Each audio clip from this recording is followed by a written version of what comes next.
Welcome to Bunty modify wheel work channel and ਇਸ video ਨੂੰ ਦੇਖ ਰਹੇ ਸਾਰੇ ਵੀਰਾਂ ਦਾ ਬਹੁਤ ਧੰਨਵਾਦ। ਜਿਵੇਂ ਕਿ ਤੁਸੀਂ ਦੇਖ ਸਕਦੇ ਹੋ ਇਸ ਵੀਡੀਓ ਵਿੱਚ ਫੋਰਡ 36 ਵੀ ਟਰੈਕਟਰ ਮੋਡੀਫਾਈ ਹੋਣ ਵਾਸਤੇ ਸਾਡੀ ਵਰਕਸ਼ਾਪ ਤੇ ਆਇਆ ਹੋਇਆ ਹੈ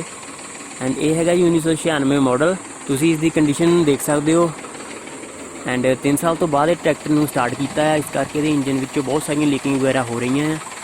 ਤੇ ਸਭ ਤੋਂ ਪਹਿਲਾਂ ਇਹਦਾ ਇੰਜਨ ਦਾ ਕੰਮ ਕੀਤਾ ਜਾਵੇਗਾ, ਉਸ ਤੋਂ ਬਾਅਦ ਡੈਂਟਿੰਗ ਮੇਂਟਿੰਗ ਦਾ ਕੰਮ ਸ਼ੁਰੂ ਹੋਵੇਗਾ। ਕੁਝ ਦਿਨਾਂ ਬਾਅਦ ਜਦੋਂ ਇਹ ਟਰੈਕਟਰ ਪੂਰੀ ਤਰ੍ਹਾਂ ਮੋਡੀਫਾਈ ਹੋ ਗਿਆ, ਇਸ ਦੀ ਵੀਡੀਓ ਅਸੀਂ Bunty modify wheel work channel ਤੇ ਅਪਲੋਡ ਕਰਾਂਗੇ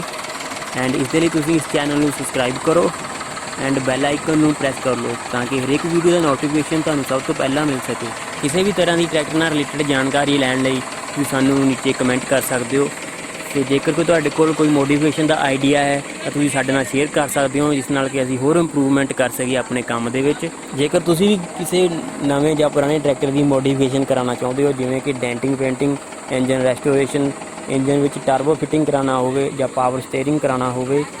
ਤਾਂ ਟਰੈਕਟਰ ਦੇ ਕਿਸੇ ਵੀ ਤਰ੍ਹਾਂ ਦਾ ਕੰਮ ਕਰਾਉਣ ਲਈ ਤੁਸੀਂ ਸਾਨੂੰ ਕੰਟੈਕਟ ਕਰ ਸਕਦੇ ਹੋ ਐਂਡ ਸਾਡੀ ਵਰਕਸ਼ਾਪ ਦਾ ਐਡਰੈਸ ਹੈਗਾ ਜੀ ਮਾਚੀਵਾੜਾ ਰੋਡ, ਸਿਟੀ ਰਾਹੋਂ,